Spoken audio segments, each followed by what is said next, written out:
Nightingale may be one of the most hotly anticipated games of 2023. The survival open world RPG is one of those games that is really getting a lot of interest, with some very splashy trailers and some unique and interesting mechanics in the game. And while sadly, no, Nightingale is not the gaslamp steampunk Victorian fantasy MMO that we wanted, it's still a potentially very interesting game, the likes of which perhaps Valheim, which took the gaming world by storm in early access and continues to elicit a lot of interest in players to this day as they expand into the Mistlands and other things.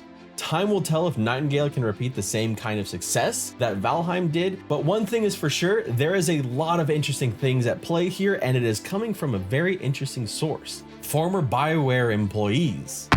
First announced at the 2021 Game Awards, there was hope that Nightingale would launch in 2022, but in August of last year, it was announced that the game had been delayed, largely due to switching over to Unreal Engine 5, as well as general polish and improvements to deliver on what they are really setting out to do.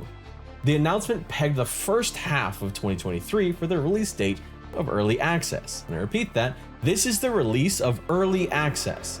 Valheim, another survival game like this, is also still in Early Access. And there's a fair amount riding on Nightingale, so the delay is honestly kind of understandable.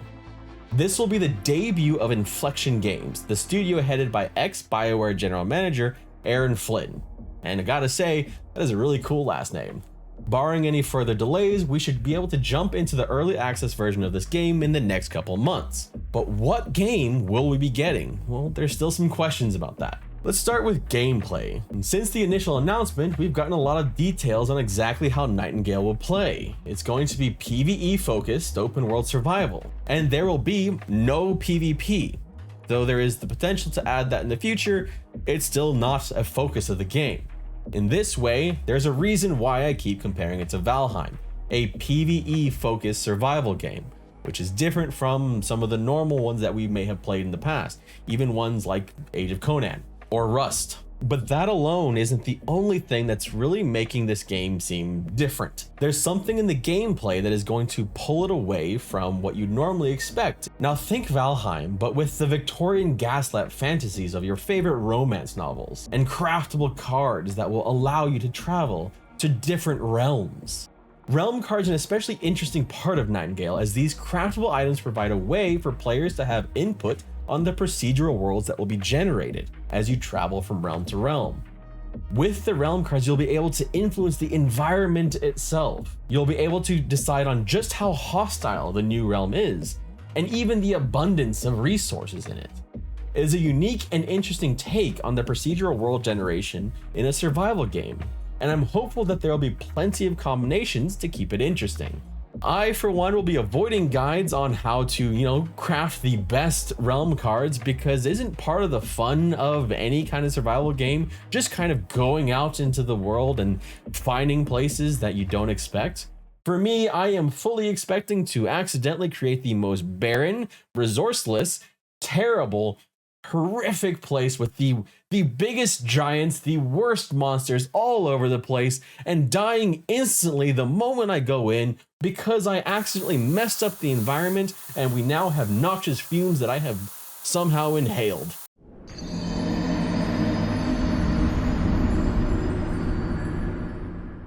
Because, let's be honest, that's part of the fun of these games, isn't it?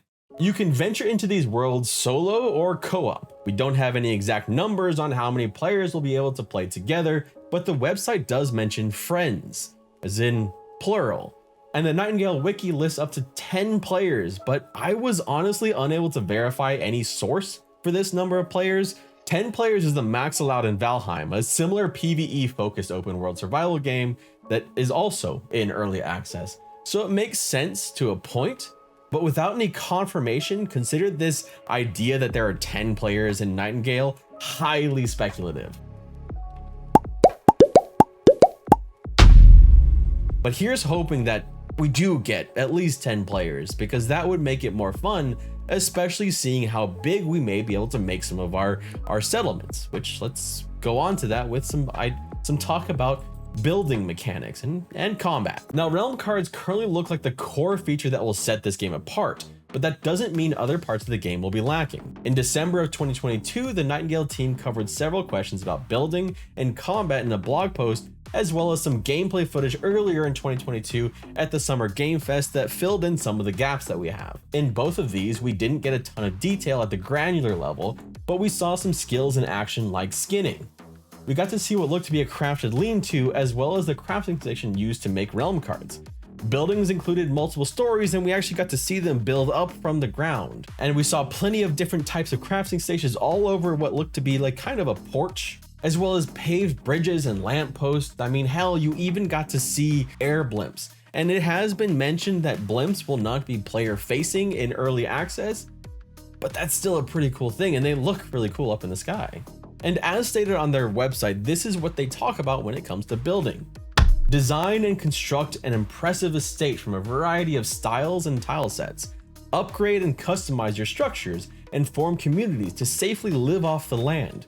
You can even recruit NPC workers to help expand your homestead, automate production, and assist in resource gathering. One thing that we may not be getting is NPCs to help you in combat.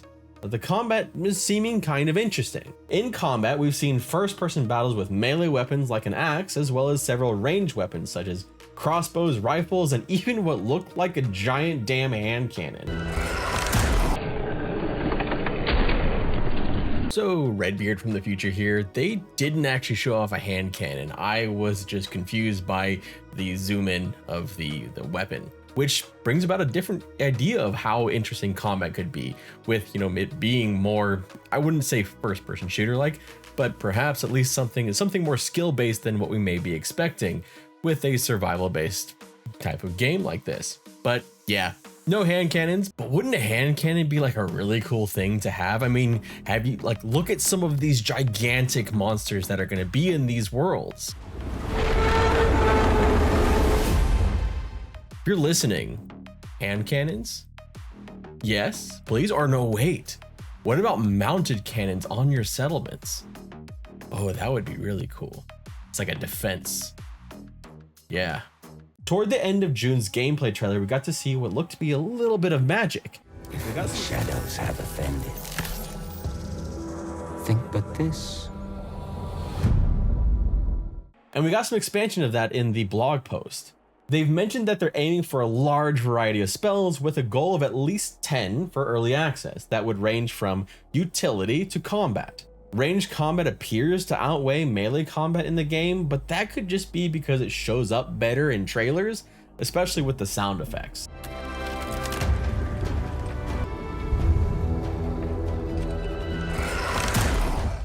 One thing we did see in the trailers is that when they were engaged in combat, it all seemed to be first person.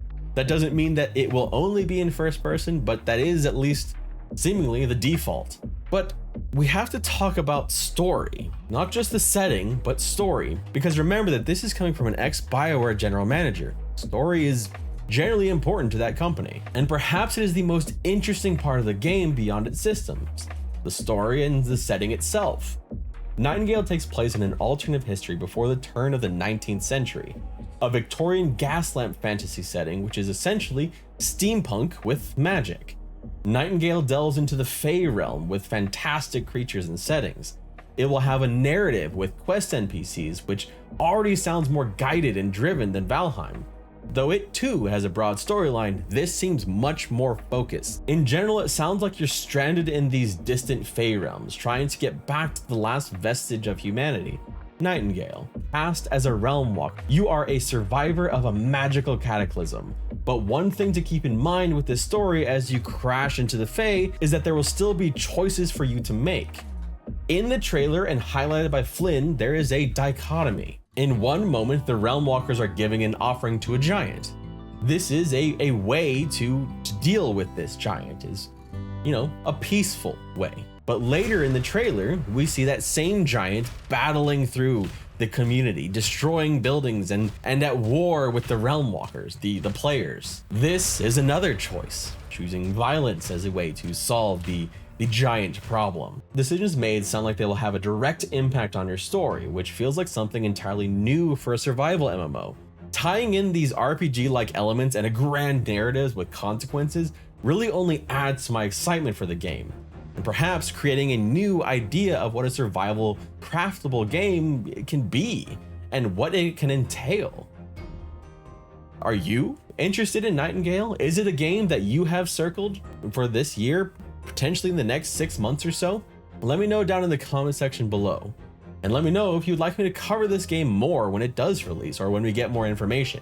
My name is Aaryn Flynn. Thank you so much for being here today, and I hope you have a absolutely wonderful rest of your day.